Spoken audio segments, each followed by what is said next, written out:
माणसाला कितीही मिळालं तरी त्याची हाव कायमच राहते. जगात दोन प्रकारचे रोग माणसाला सतावित असतात. एक रोग असा की त्याने भूकच लागत नाही. कितीही औषध पाणी करा, काही उपयोग होत नाही. अशा माणसाला पंचपक्वान्नाचं जेवण तयार असूनही काय फायदा? तो म्हणतो खायला खूप आहे, परंतु मला भूकच नाही, त्याला काय करू?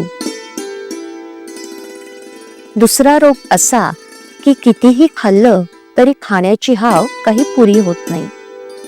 काहीही खा, त्याचं भस्म होतं. तद्वत आपला आहे. मात्र आपल्याला एकच रोग नसून दोन्ही रोग आहेत.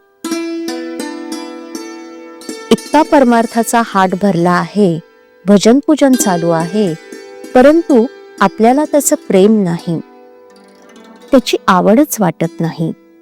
आपल्याला त्याची खरी भूकच लागलेली नाही. उलट पक्षी भगवंतानं आपल्याला आपल्या कल्पनेपेक्षा खरोखर कितीतरी जास्त दिलं.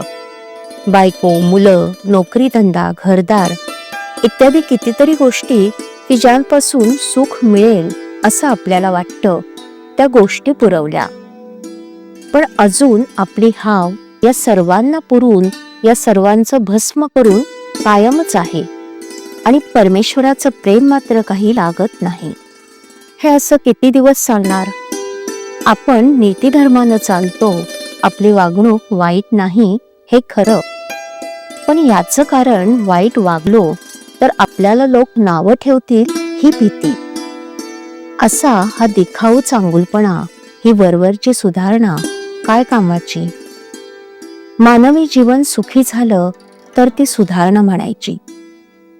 उलट आजची स्थिती पाहावी तर सुधारणा जितक्या जास्त तितका माणूस जास्त असमाधानी झाला आहे. परमेश्वराचं प्रेम लागल्याशिवाय आणि इतर गोष्टींची हाव कमी झाल्याशिवाय काही फायदा नाही.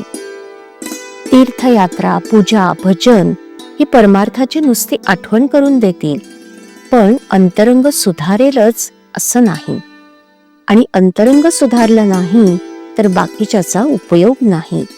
आपण दरवर्षी वारी करतो आणि जन्मभर वारी करतच राहणार, परंतु परमेश्वराचं प्रेम मात्र काही लागत नाही. खरोखर मनुष्याला किती असले म्हणजे पुरे होईल हे ठरलेलं नाही. आहे त्या परिस्थितीमध्ये समाधान मानलं की जे आहे ते पुरेल. परमार्थ समजून जो त्याचं आचरण करील त्याला तो लवकर साधेल. अशा माणसाला प्रपंच सोडून जाण्याचं कारण उरणार नाही.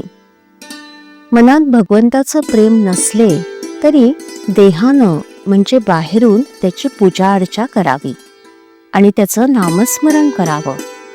पहिल्याने स्मरण बळजबरीनं करावं लागेल, पण सवयीने ते तोंडात बसेल. याच स्मरणाचा पुढे ध्यास लागेल. मी पूर्वीचा नाही, आता मी भगवंताचा आहे असं वाटणं जरूर आहे. श्रीराम.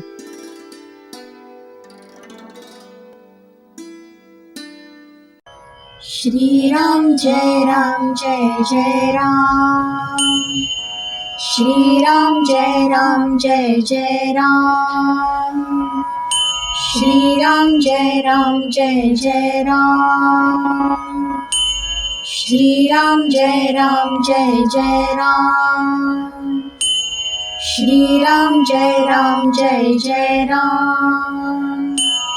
श्रीराम जय राम जय जय राम. श्रीराम जय राम जय जय राम. श्रीराम जय राम जय जय राम. श्रीराम जय राम जय जय राम.